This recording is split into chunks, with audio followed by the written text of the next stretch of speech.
वंदे मातरम students, welcome back to mathematics study circle. Students, आज हम किसी समांतर श्रेणी के प्रथम n पदों का योगफल ज्ञात करना सीखेंगे। देखते हैं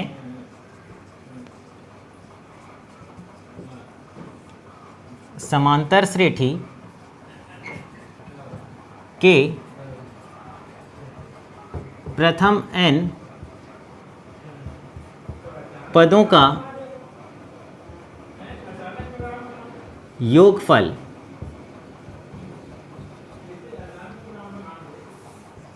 पिछले कुछ एक क्लासेस में हमने किसी समांतर श्रेणी का nवां पद ज्ञात करना सीखा था। आज हम प्रारंभ से शुरुआत करते हुए n पदों तक का योगफल ज्ञात करना सीखेंगे। यानी पिछले क्लास में आपने देखा था कि हमें यदि 10वां पद ज्ञात करना है तो आज हम देखेंगे कि पहले पद से लेकर 10वें पद तक का योगफल कैसे ज्ञात करें। आप यदि पिछले क्लास के अनुसार प्रथम 22 पद ज्ञात करते हैं तो आज हम देखेंगे कि प्रथम पद से लेकर 22वें पद तक सारे पदों का योगफल कैसे ज्ञात करें। तो इसलिए मैंने कहा nवां पद ना कहकर प्रथम n पदों का योगफल ज्ञात करना। तो देखते हैं स्टूडेंट्स, मान लीजिए किसी समांतर श्रेणी के पदों को हम दर्शाते हैं a plus D, a plus 2d और ऐसे करते करते हम चलते हैं nवें पद तक a plus n minus 1d। यहाँ तक के पदों को हमें जोड़ना है। तो हम लिखते हैं प्रथम पद, ये रहा द्वितीय पद, ये रहा तृतीय पद, प्लस डॉट डॉट डॉट करते करते ये रहा nवां पद। तो प्रारंभ से शुरू करते हुए nवें पद तक चलते हैं और इन सब के योगफल को हम Sn से दर्शाते हैं। S यानी सम, योग को अंग्रेजी में कहते हैं सम। तो सम से हमने S लिया और प्रथम n पदों का योगफल तो हमने यहाँ पर n लिख दिया छोटा सा। इन्हीं पदों को हम उल्टे क्रम में लिखते हैं तो a plus n minus 1d और ऐसे करते करते पीछे जाते जाते आएगा a plus 2d, a plus d, a। ध्यान देंगे a plus d, a plus 2d ऐसे करते करते a plus n minus 1d। तो हमने इन्हीं पदों को उल्टे क्रम में लिख दिया, प्लस डॉट डॉट डॉट और ऐसे करते करते यहाँ तक पहुँच गए। थोड़ा सा लिखने में तिरछा हुआ, कुछ इस प्रकार। तो स्टूडेंट्स,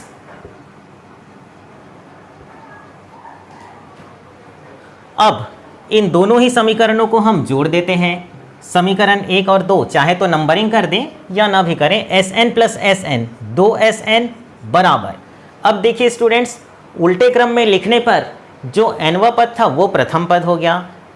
तो पहला पद और पहला पद दोनों में ही पहले पहले को जोड़ दीजिए। a plus a 2a plus n minus 1d। दूसरा पद और दूसरा पद, यहाँ दूसरा पद क्या होगा स्टूडेंट्स, देखिए a फिर 1d जुड़ा, फिर 2d जुड़ा, ऐसे करते करते d की संख्या बढ़ती जा रही है। उल्टा जाएंगे तो d की संख्या घटेगी। तो a plus n minus 2d, ध्यान देंगे a plus n minus 1d।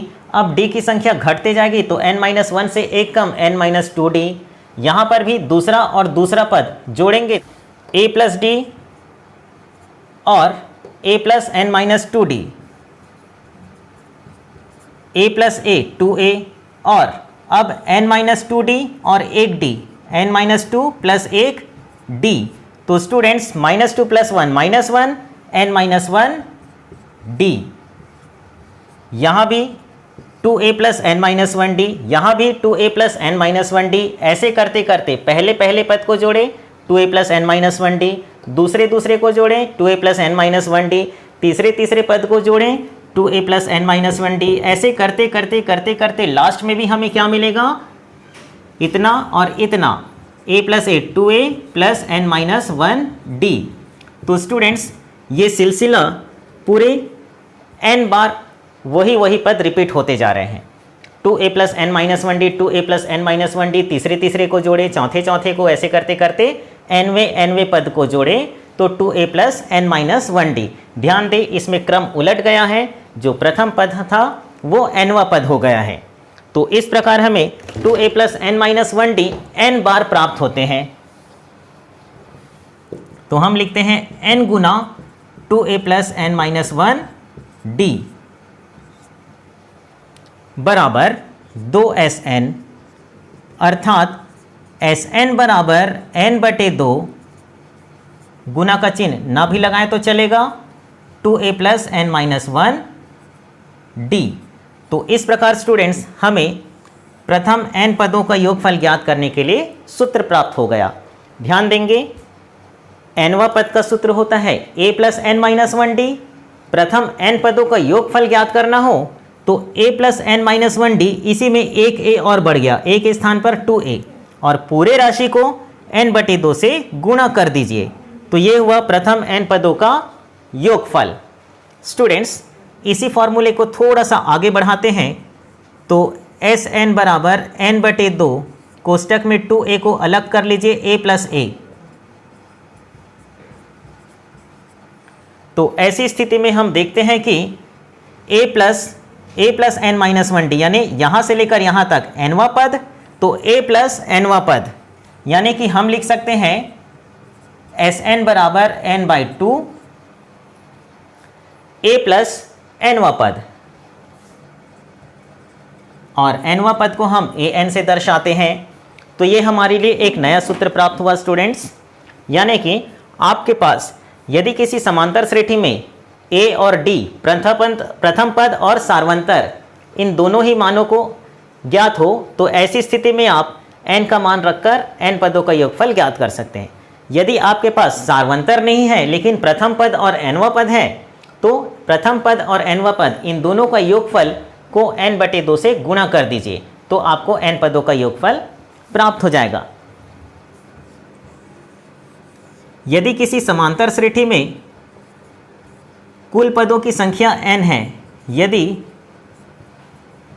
कुल पदों की संख्या बराबर n, तो ऐसी स्थिति में स्टूडेंट्स,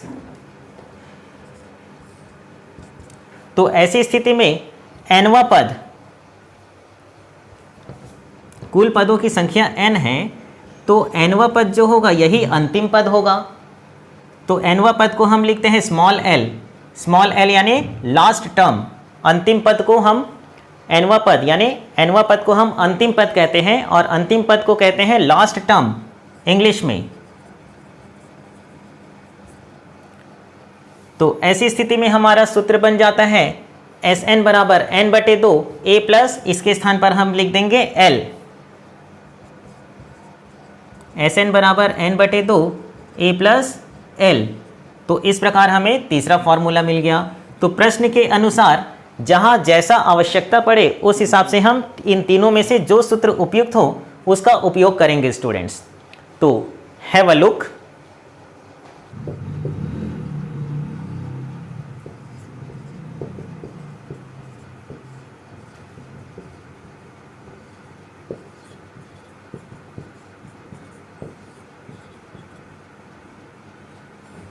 तो इस प्रकार स्टूडेंट्स हमें ये 3 फॉर्मूले प्राप्त होते हैं। इन्हें आप कॉपी में नोट करें और अच्छे से याद रखें ताकि आप प्रश्नों को हल कर पाएं।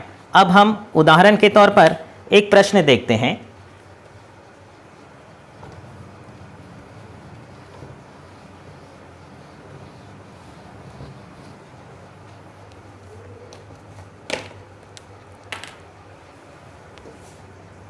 प्रश्न 100 और 200 के बीच विषम संख्याओं का योग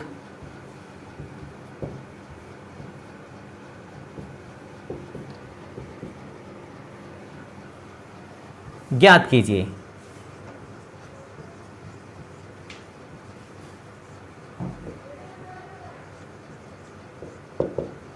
हल।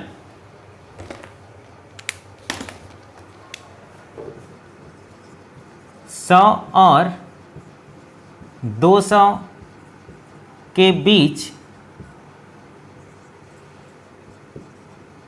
विषम संख्याएं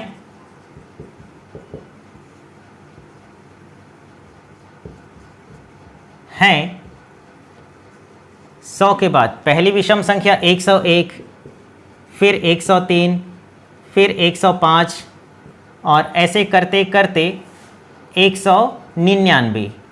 इसके बाद 200 आ गया और हमें 200 से पहले तक की विषम संख्याएं लिखनी है। तो 100 और 200 के बीच विषम संख्याएं हैं इतना। यह एक समांतर श्रेणी है जहां प्रथम पद a बराबर 101। आप देखिए स्टूडेंट्स, विषम संख्या 2-2 के अंतराल में होती हैं। 103 2 101 2 103 2 105, इस प्रकार से आगे भी बढ़ते जाएंगे। 107 109, तो 2-2 के अंतराल में विषम संख्याएं आगे बढ़ती जाती हैं। तो अंतराल बराबर है, यानी यह एक समांतर श्रेणी है। यह एक समांतर श्रेणी है जहां प्रथम पद 101 सार्वंतर 103 माइनस 101 2। और अब ध्यान दें स्टूडेंट्स, प्रथम n पदों का योगफल, जो 3 सूत्र हमने देखे हैं, तीनों में ही n का मान हमें रखना आवश्यक है और यहाँ पर हमें पदों की संख्या ज्ञात नहीं है। तो सबसे पहले तो हम ये मान लेते हैं कि nवां पद 199 है, यानी पदों की संख्या n। माना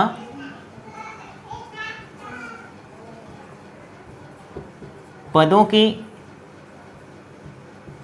संख्या बराबर n, तो nवां पद होगा 199, अर्थात a plus n minus 1d बराबर 199।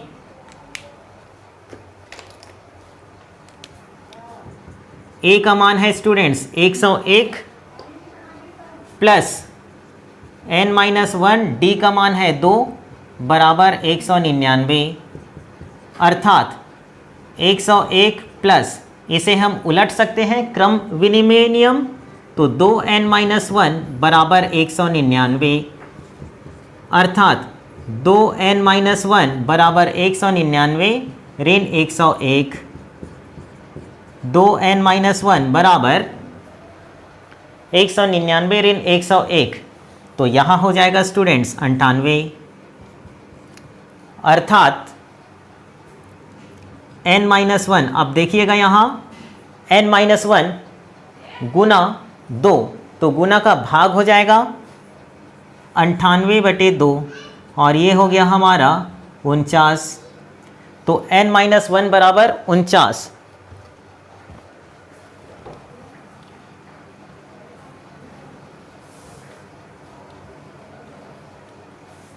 अर्थात n बराबर 49 धन 1, तो n का मान हुआ 50, यानी पदों की संख्या 50। अब आगे बढ़ते हैं। प्रश्न कुछ इस प्रकार था कि 100 से 200 के बीच विषम संख्याओं का योगफल ज्ञात कीजिए। तो हमने 100 से 200 के बीच 101 103 105 डॉट डॉट डॉट 199 तक सारी विषम संख्याओं को लिखा। अब इन्हीं विषम संख्याओं का योगफल ज्ञात करना है। अब श्रेणी के पदों का योगफल, हमने सारे पदों को ले लिया। Sn बराबर n/2 प्रथम पद प्लस nवां पद, हम अंतिम पद l भी लिख सकते हैं, लेकिन चूंकि मैंने यहाँ nवां पद करके लिखा है तो मैंने an लिख दिया। बढ़ते हैं आगे।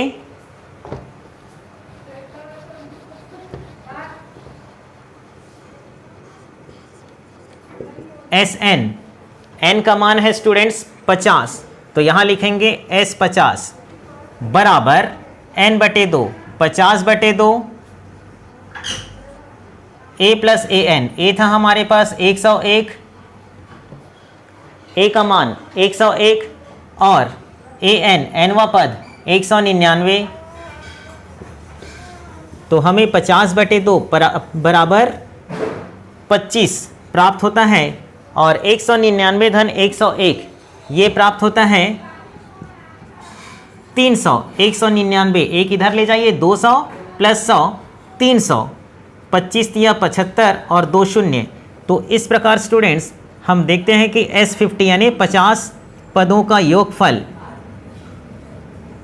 7500 प्राप्त होता है।